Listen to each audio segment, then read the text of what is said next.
Hello friends, welcome to EPG Pathshala.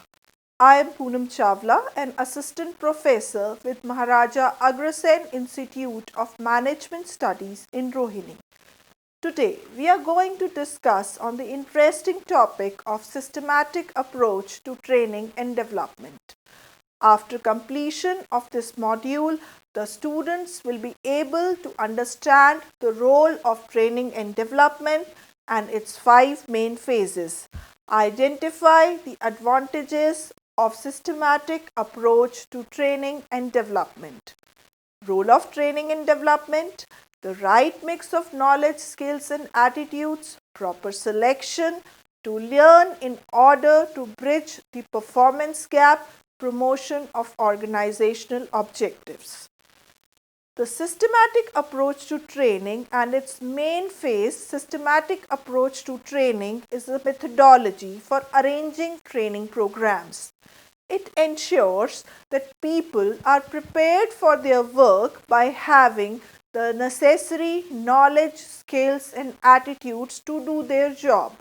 It begins with identifying people's work-related needs. Utilizing systematic approach to training. Utilizing a systematic approach to training is beneficial as it prioritizes an organization's objectives and goals prior to initiated phase of training. A systematic approach to training is a type of formal training designed to ensure training begins and ends with the organizational needs. This approach equips employees with the knowledge and skills to perform job with competency.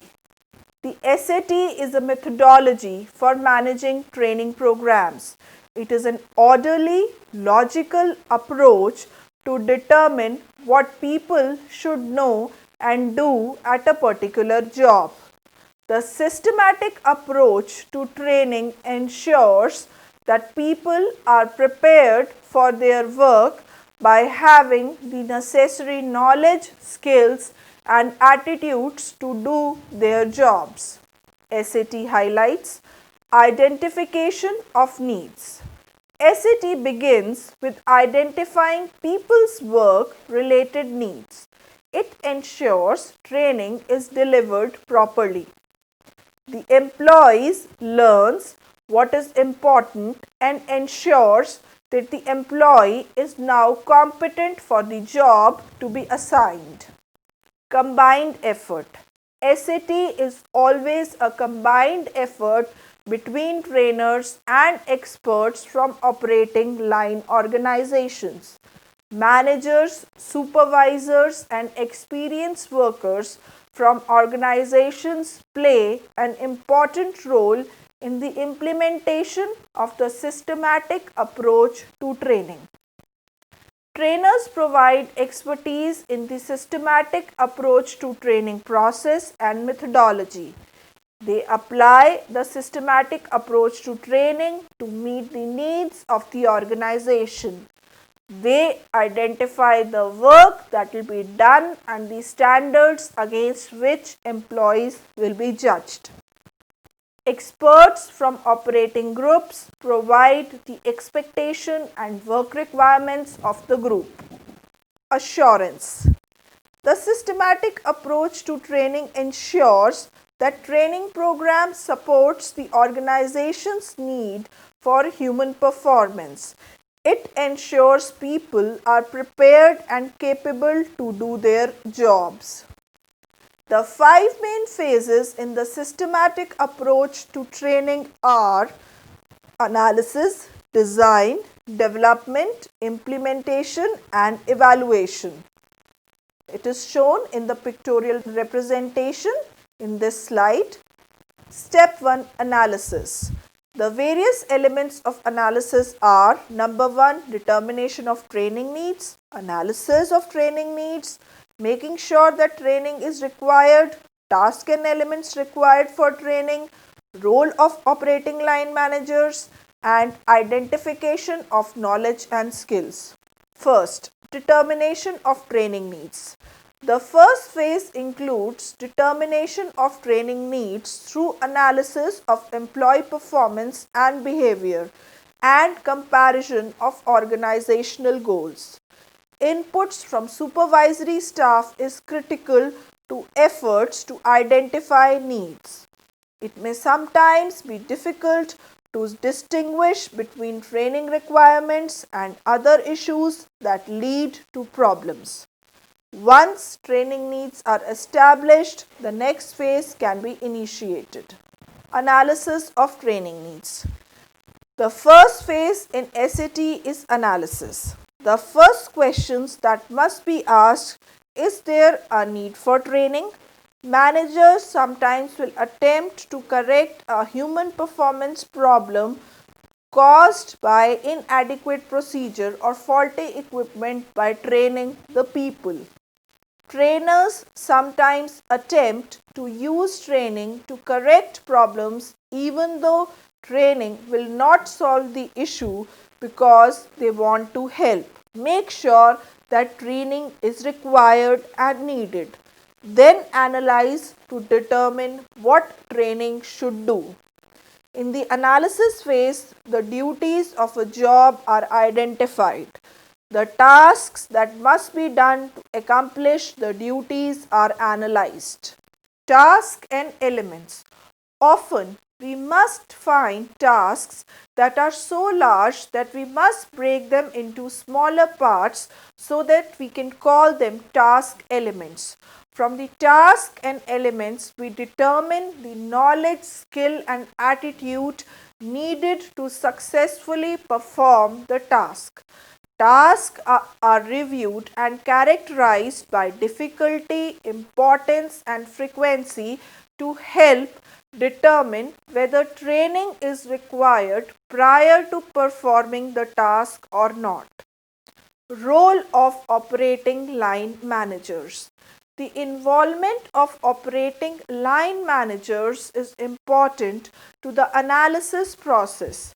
Trainers should not be expected to know everything about a job. They are not expected to set the performance standards for the operating group. This is the responsibility of the operating group. The operating group should provide the standards and their expectations for performance to the trainers during the analysis phase. Identification of knowledge and skills. During the analysis phase, trainers will attempt to identify the knowledge and skills of trainees. This will allow the course to be designed to meet their learning needs.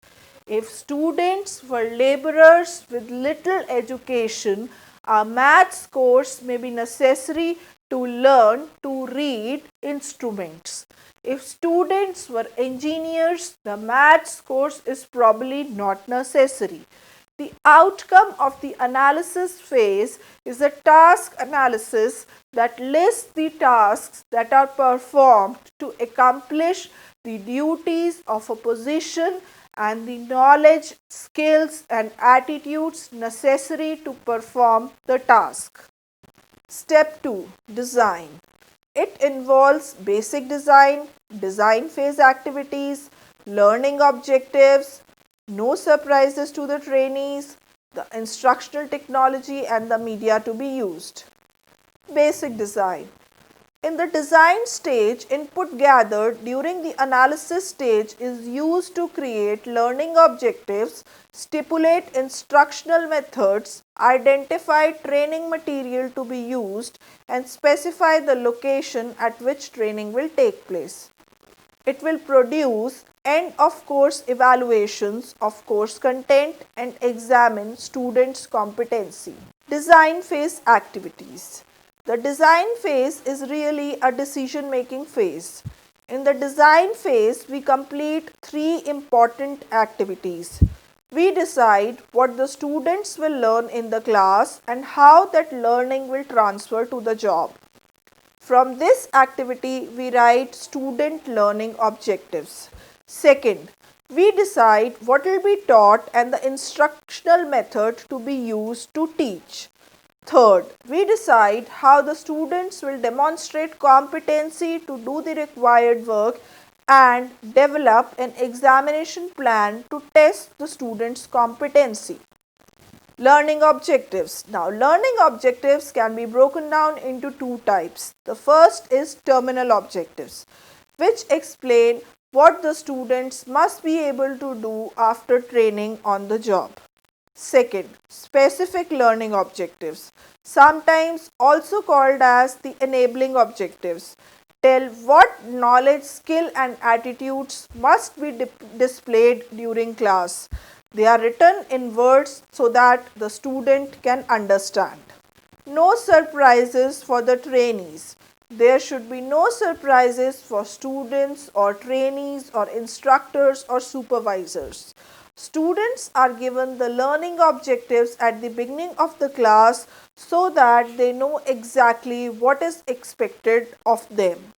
The learning objectives are based upon the result of the analysis phase. The student examinations are based upon the learning objectives. The instructional technology and the media to be used. The design phase also determines what will be taught and how it will be taught. In this phase, we select the instructional technology and the media to be used. The instructional technology usually includes combination of the following: hands-on practice, lectures, overhead transparencies, videotapes, training equipment, computer training, pictures, models, student reading, self-study or on-the-job training. It is important to decide how the students will practice the skill to be learned. During the design phase, the trainer researches existing training material to determine if material already exists to teach these learning objectives. If material is not available, the trainer considers whether to develop new material or to purchase material from an outside supplier. Using the learning objectives as the standard, the trainer develops an examination plan to determine if the student is competent concerning the course material. This plan states the learning objective to be tested and the number of questions relating to each learning objective. We determine the type of question and the extent of difficulty of the questions. An examination table of specifications is written to guide the actual writing of questions in the development phase. Managers from the operating group normally approve the design before the development phase begins. This ensures that the nuclear plant's needs are being met by the course. The development phase is used primarily for producing or acquiring materials required for the upcoming training. This stage can be compared to producing a recording of a song from a page of sheet of music. Handouts, tests and evaluations are printed, slides are assembled and the use of multimedia tools is arranged. In the development phase, the training design is made into training material. Training material for instructors and students are written or purchased. These materials could include lesson plans, student handouts, videotapes, training aids and other material. Examination questions are written as required in the examination table of specification from the design phase. Questions are assembled into student exams as required. The implementation phase can be considered as the climax of strategic approach to training. It is the culmination of all the previous steps.